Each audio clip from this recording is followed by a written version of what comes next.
আসসালামু আলাইকুম বন্ধুরা, এই ভিডিওতে আপনাদেরকে একটি রংধনুর দৃশ্য এঁকে দেখাবো। দেখুন, স্কেলটা ধরে আর্ট পেপারের ওপর সোজা একটা দাগ দিব। এরপর এখান থেকে একটা ভি আঁকবো এবং এখান থেকে একটা ভি আঁকবো। দুইটা ইংরেজি অক্ষর ভি আঁকার পর এভাবে নিচের দিকে একটা দাগ, এভাবে নিচের দিকে আরেকটা দাগ, এখান থেকে একটা দাগ, এখান থেকে একটা দাগ। দুইটা গাছের শেপ হলো। এরপর আমরা দেখুন এর শিকড় এভাবে আঁকবো, এর শিকড়টা এইভাবে আঁকবো। এরপর রাবার দিয়ে এর মাঝের দাগগুলো মিশে দিতে হবে।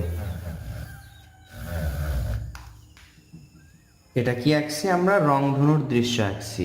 এখান থেকে ছোট করে কিছু গাছের পাতা আঁকলাম, এখান থেকেও আবার এক খণ্ড পাতা আঁকলাম, এবার এখান থেকে আঁকলাম, এই তো এখানে আঁকলাম, আবার এই পাশে আঁকলাম।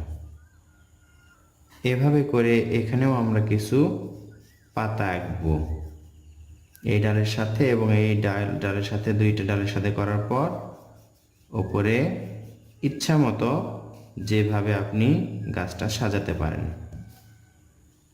এরপর দেখুন এখান থেকে গাছের গোড়ার ওপর দিয়ে একটা দাগ হবে এইভাবে। এটা হচ্ছে নদীর পাড়। আবার এখান থেকে একই রকম করে এই পাশেও নদীর পাড় আঁকবো।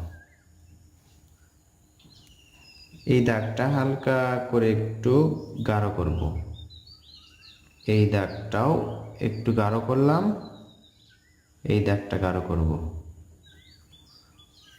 এখন আমরা উপরের দিকে আঁকবো। দেখুন দাগের উপর দিয়ে এভাবে করে দূরের গাছপালা আঁকছি, দূরের গ্রামের গাছপালা আঁকছি। এর উপরে আমরা আঁকবো কি? এর উপরে আঁকবো রংধনু। রংধনু আঁকতে আমাদের 7টা দাগ আঁকার প্রয়োজন নেই, এভাবে একটা আঁকবো। এরপর এরকম করে আরেকটা দাগ আঁকবো।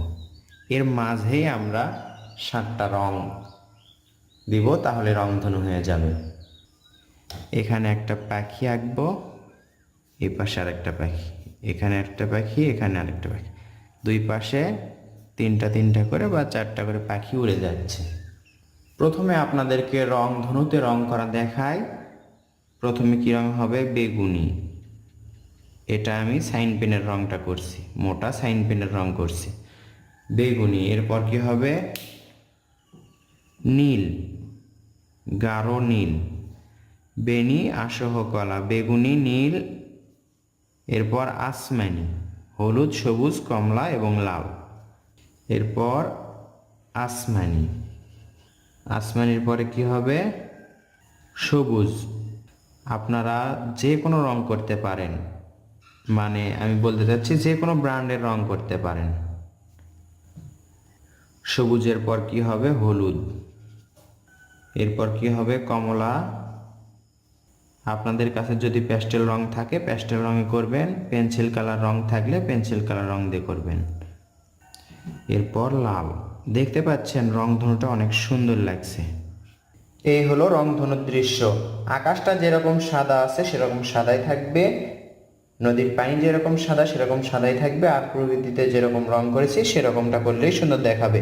এরপরও আপনি চাইলে এরকম আকাশি রংটা নিয়ে, দেখতে পাচ্ছেন আকাশের ওপর হালকা করে এভাবে দাগ দিতে পারেন। হালকা করে দিচ্ছি, কিন্তু আমি একেবারে গাঢ় করে ধরিনি বা শক্ত করে ধরিনি, এভাবে হালকা করে ধরে টানছি। এরকম করে আবার নদীতেও আপনি এরকম করে করতে পারেন, হালকা করে। দেখুন এটা কিন্তু অনেক সহজ। আমি কি রং করছি? প্যাস্টেল রং করছি। এই পার থেকে এভাবে করে একটু গাঢ় করে দিতে পারেন, পার থেকে একটু গাঢ়, তাহলে সুন্দর লাগবে। তো বন্ধুরা, আশা করছি দৃশ্যটি সহজ কৌশলে এঁকে আপনাদের বুঝিয়ে দিতে পারলাম কিভাবে আঁকতে হয়। তো আপনিও আঁকুন সহজ কৌশলে। ভিডিওটি দেখে দেখে ভালো লাগলে কমেন্ট করুন এবং লাইক করুন, আর শেয়ার করতে ভুলবেন না। আসসালামু আলাইকুম।